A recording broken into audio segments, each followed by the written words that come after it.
Praise the lord. આજના દૈનિક વચનમાં આપ સૌનું સ્વાગત છે. આજ વહેલી સવારે ઈશ્વર પિતાની કૃપામાં આપણે ભેગા થયા છે, ત્યારે આવો આપણે પ્રાર્થનાની સાથે આજની સંગતિની શરૂઆત કરીએ, પ્રાર્થના કરીએ. મહાન પ્રભુ, અમે તમારો આભાર માનીએ છીએ. તમારી કૃપાના સિંહાસન આગળ વહેલી સવારે નમતા અમે તમારા ચરણોમાં નમી જઈએ છીએ. આજનો દિવસ ઉત્તમ ભાગના રૂપે અમારા જીવનમાં પૂરો પાડ્યો બદલ તમારી સ્તુતિ કરીએ છીએ. અને જ્યારે વચન સાથે તમે અમારી સાથે બોલવા માંગો છો, ત્યારે પ્રભુ અમે વચનને એવી રીતે સ્વીકારીએ કે જે અમારા જીવનનો એક પંથ બને, માર્ગ બને, અને અમે એ માર્ગમાં, પંથમાં આગળ વધનાર લોકો બનીએ. માટે માલિક, તમે અમને કૃપા પૂરી પાડો. અમારું જીવન તમારા હાથોમાં સોંપીએ છીએ. તમે દોરો, તમે ચલાવો, અને આજની સંગતિ તમારી મહિમાનું કારણ બને એવી કૃપા માંગીએ છીએ. યેશુના નામથી માંગીએ છીએ. આવો આજ સવારે આપણે ઉત્પત્તિનું પુસ્તક અને એનો 12મો અધ્યાય અને એના પહેલા, બીજા અને ત્રીજા વચનને મનન કરીશું, કે જેથી જ્યાં આપણને પ્રભુ તેના વચન મળે, જે બાબત શીખવવા, જણાવવા અને કહેવા માંગે છે, બાબતો તરફ આપણે ઓળખીએ કે ચંદ મિનિટો જ્યારે વહેલી સવારે વચનની સાથે આપણે આજના દિવસની શરૂઆત કરીએ છીએ, ત્યારે પ્રભુની આગળ આ બાબતને શીખીએ કે વચન આપણા જીવનને પ્રોત્સાહિત કઈ રીતે કરે છે અને કઈ બાબતો આપણા જીવનમાં પૂરી પાડે છે. જેમ યહોવા, અને લખ્યું છે 12મો અધ્યાય પહેલું વચન, અને યહોવાએ ઇબ્રામને કહ્યું કે તું તારો દેશ તથા તારા બાપનું ઘર મૂકીને જે દેશ હું તને દેખાડું તેમાં જા, અને હું તારાથી એક મોટી કોમ ઉત્પન્ન કરીશ ને તને આશીર્વાદ દઈશ. ને બાઇબલ કહે છે કે તારું નામ મોટું કરીશ અને તું આશીર્વાદરૂપ થશે, અને જેવો તને આશીર્વાદ દે તેઓને હું આશીર્વાદ દઈશ, અને જેવો તને શાપ દે તેઓને હું શાપ દઈશ, અને તારામાં પૃથ્વીના સર્વ કુટુંબ આશીર્વાદ પામશે. આમેન. આજના વચન માટે આપણે સ્તુતિ કરતા દેવનો આભાર માનીએ, કારણ કે પ્રભુનું વચન આહ્વાન કરે છે કે જેમ ઇબ્રામને દેવે તેડું આપ્યું, અને એ બાઇબલ કહે છે કે દેવનું વચન ઇબ્રામની પાસે પહોંચ્યું કે તું તારો દેશ, તારા સગા અને તારા બાપનું ઘર મૂકીને જે દેશ હું તને દેખાડું તેમાં જા. આ સવારે જેવો દેવની સેવા માટે જઈ ચૂક્યા છે, નીકળી ચૂક્યા છે, દેવે જેઓને આજનો વહેલી સવાર, આજનો શુભ દિવસ આપ્યો છે, યદિ આપણે આ દિવસની અંદર દેવને યાદ કરતા પ્રથમ સ્થાન આપીએ છીએ, ત્યારે આપણે બેકાર નથી, વ્યર્થ નથી, પણ આપણી પાસે મહાઆજ્ઞા છે કે તું જા. અને મહાઆજ્ઞા આપણા જીવનોને આશીર્વાદિત કરવા માંગે છે. આ મહાઆજ્ઞા આપણા જીવનોને ભરપૂર કરવા માંગે છે. આ મહાન આજ્ઞા આપણા જીવનોને મહિમા આપવા માંગે છે. જે આ સવારે આપણા માટે બાઇબલ એવું કહે છે કે તેમાં તું જા. સવારે એ યોગ્યતાની અંદર આપણે છે કે જે ફિલ્ડ, જે ક્ષેત્ર, જે તાલુકો, જે જિલ્લો અને જે વિસ્તાર, જે જાતિઓ દેવે આપણા હકમાં આપી છે, ત્યાં બાઇબલનો પરમેશ્વર કહે છે કે તેમાં તું જા. અને જ્યારે આપણે જઈએ ત્યારે પહેલી બાબત બાઇબલનો પરમેશ્વર આપણા માટે કરશે કે તારાથી એક મોટી કોમ ઉત્પન્ન કરીશ, એવું કહે છે. જેમ ઇબ્રામને કીધું કે તું તારો દેશ, તારા સગા અને તારા બાપનું ઘર મૂકીને જે દેશ હું તને દેખાડું તેમાં તું જા. આપણને આજ્ઞા મળી છે આજ વહેલી સવારે કે આ કાર્ય આપણા હકમાં આપવામાં આવ્યું છે, તો તેને મોટું કરવા માટે બાઇબલના પરમેશ્વરનું વચન કહે છે કે હું તારાથી એક મોટી કોમ ઉત્પન્ન કરીશ. ઉત્પન્ન કરતા દેવ આપણા માટે પ્રબંધ કરનારો છે, આપણા માટે વિસ્તાર અને ક્ષેત્ર આપનારો છે.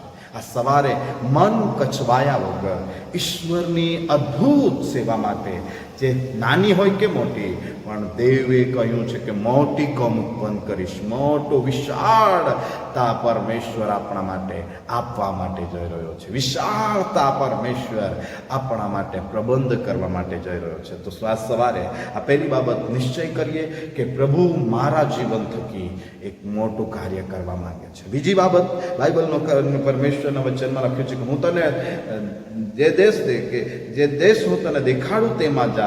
તો પ્રભુનું વચન એવું કહે છે કે બીજી બાબત બાઇબલનો પરમેશ્વર કહે છે કે હું તને આશીર્વાદ દઈશ. શું આપણે આશીર્વાદિત નથી? આપણું જીવન પરમેશ્વર આશીર્વાદથી ભરપૂર કરવા માંગે છે. અને આ સવારે દેવનું વચન આપણી સાથે ચેલેન્જની સાથે, પડકારની સાથે વાત કરે છે કે હું તને આશીર્વાદ દઈશ. જ્યારે આપણે વિશાળતા લઈને, વિશાળતાના ભાગને લઈને વૃદ્ધિ પામીશું તો પરમેશ્વર નિશ્ચય આપણને આબાદાની બક્ષશે, આશીર્વાદિત કરશે.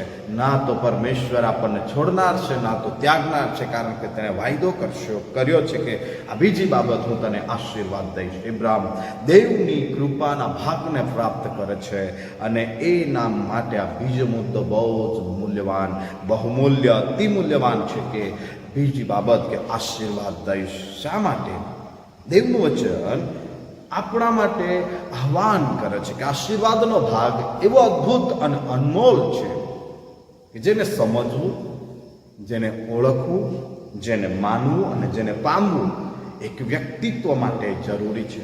આપણને એવું લાગે છે કે હું તને આશીર્વાદ દઈશ, ત્યારે ત્રીજું વચન બીજા ભાગના માટે એવું કહે છે કે જેવો તને આશીર્વાદ દે તેવોને હું આશીર્વાદ દઈશ. બાઇબલ કહે છે જેવો તને શ્રાપ દે એવોને હું શ્રાપ દઈશ અને તારામાં પૃથ્વીના સર્વ કુટુંબ આશીર્વાદ પામશે. આ ચેલેન્જ છે કે જે દેશ હું તને દેખાડું છું તેમાં તું જા. તો આ પડકાર માટે આ બીજી બાબત કે હું તને નિશ્ચય આશીર્વાદ દઈશ, તો આપણે સમજવાનું છે કે દેવ જેવું આપણને આશીર્વાદ આપશે તેઓને આશીર્વાદિત કરશે.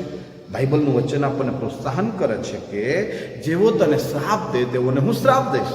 આપણે નિશ્ચિંત થઈને જીવનની દોડ દોડીએ. આપણી સાથે કેવી ઘટના ઘટે છે, આપણી સાથે કેવી બનાવો, કેવી હાદસાઓ થાય છે, બહુ જરૂરી નથી. દેવના હાથમાં સોંપાયા પછી પાછળ જોવાની જરૂર નથી. હલ પર હાથ મૂક્યા પછી પાછળ જોવાની જરૂર નથી. વજસ્તંભ ચક્યા પછી પાછળ હટવાની જરૂર નથી. આ સવારે દેવના વચનથી હું તમને કહીશ કે જરૂરી છે કે પ્રભુનું વચન આપણને આહ્વાન અને પડકાર આપી રહ્યું છે કે તે આપણને નિશ્ચય આશીર્વાદ આપશે. તો આ સવારે પ્રભુના વચન માટે આપણે આવકાર કરીએ, પ્રભુના વચનને આપણે આદર કરીએ, પ્રભુના વચનને આપણે સન્માન આપીએ કે પ્રભુ આપણા જીવનમાં આ કાર્ય કરવા માંગે છે. આજે આ સાધારણ સ્થિતિ આપણને લાગે છે કે કઈ રીતે થશે, પોસિબલ નથી લાગતું, આપણને સક્ષમતા નથી લાગતી, પણ પરમેશ્વર આ કરી શકે છે. ઇબ્રાહિમ નિશ્ચિત થઈ ગયો, કારણ કે એવું કહે છે વચન કે હું તને આશીર્વાદ દઈશ. બાઇબલ કહે છે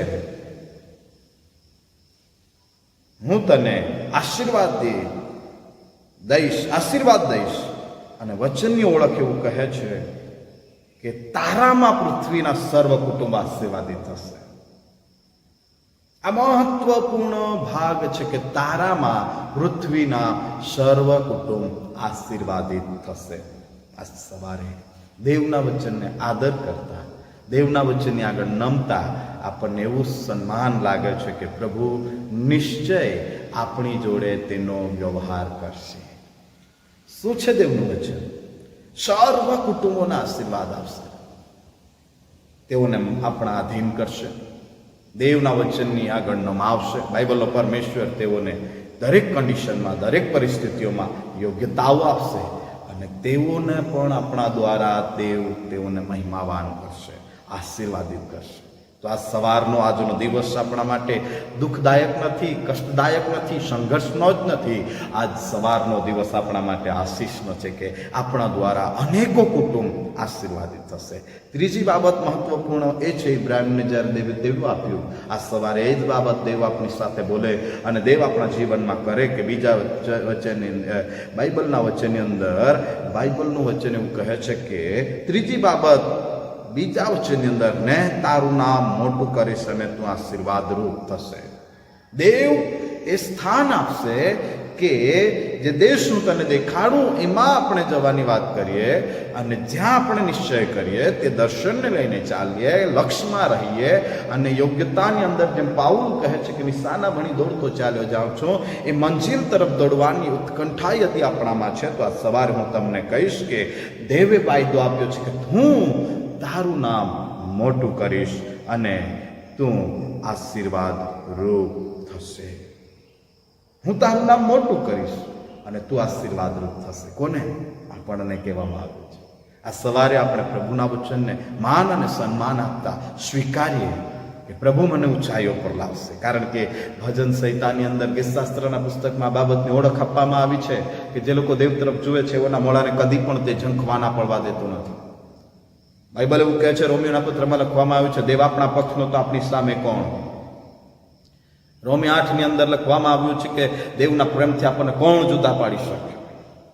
મારા વાલાઓ, આ સવારે હું તમને કહીશ કે જેણે આપણને મોટું નામ કરવાનો વાયદો આપ્યો છે, પરમેશ્વર કદી પણ નહીં છોડશે અને આપણને તે આશીર્વાદરૂપ બનાવશે. એટલે આજ સવારે જે દેશ આપણને, જે વિસ્તાર, જે ક્ષેત્ર, જે સેવા, જે જગ્યા, જે સ્થિતિ અને જે પોઝિશન, જે દરજ્જો વિશ્વાસની દોડમાં આપણને મળ્યો છે, એ જ વિશ્વાસના દરજ્જાને આપણે પકડી રાખીએ કે જેથી કરીને આપણે જે દેશ દેખાડવામાં આવ્યો છે તે આશીર્વાદરૂપ બનીએ, ઘણાઓના માટે નમૂનો અને પડકાર બનીએ. પ્રભુ વચન દ્વારા આપ સર્વને આશીર્વાદિત કરે અને અનેકો આનંદ, અનેરો ખુશી, અનેકો પ્રસંગ લઈને યદી ઈશ્વર આપણી સાથે આ ખુશીઓ આપી છે ત્યારે આપણું જીવન આશીર્વાદિત નીવડે. એના માટે આજના વચન માટે જેમ ઇબ્રાહીમની સાથે દેવે વાચા બાંધી તેમ દેવે આપણને જે સ્થાન આપ્યું છે ત્યાં જ, જે જગ્યા પર આજ સવારે આપણે ઉપસ્થિત છે અને જે દર્શનને લઈને તમે ખડા છો, ઊભા છો, ત્યાં દેવ તમારા જીવનથી મહિમા લે. આવો પ્રાર્થના કરીએ. મહાન પ્રભુ, આજના દિવસ માટે આભાર, આજની સંગતિ માટે આભાર, આજના વચન માટે આભાર. અમને જે સ્થાન અને સ્થિતિ તમે આપી છે એમાં અમે દૃઢ, મક્કમ અને અટલ રહીએ કે જેથી કરીને તમે કહ્યું છે એ પ્રમાણે આ 3 બાબતો જે જીવનની અંદર અમે ગાંઠ બાંધીએ અને પ્રભુ અમારા કૌટુંબિક, વ્યવહારિક અને સેવકાઈથી ભરેલા જીવનમાં અમે અનેકો ખુશીના માટે, અનેકો સેવાઓના માટે અને અનેક કુટુંબોના માટે અને વિસ્તારના માટે અમે અમારું સ્વાર્પણ કરીએ કે જેથી કરીને મોટી મહિમા માલિક અમારા જીવનથી તમે લઈ શકો અને તમારું રાજ્ય આવે અને તમારી ઈચ્છા મસીહ ઈસુના નામમાં પૂરી થાય એવી અમે કૃપા માંગીએ છીએ. વચન આશીર્વાદિત થાય, સાંભળનારા આશીર્વાદિત થાય, દરેક આનંદો, પ્રસંગો તેઓના માટે આશીર્વાદિત નીવડે એવી અમે કૃપા માંગીએ છીએ. મહિમાના દાતાર દેવ તમારા હાથોમાં જીવન સોંપતા ઈસુના નામથી માંગીએ છીએ. આપ સર્વને પ્રભુ આશીષ દે. જય મસીહ કી. Praise the lord.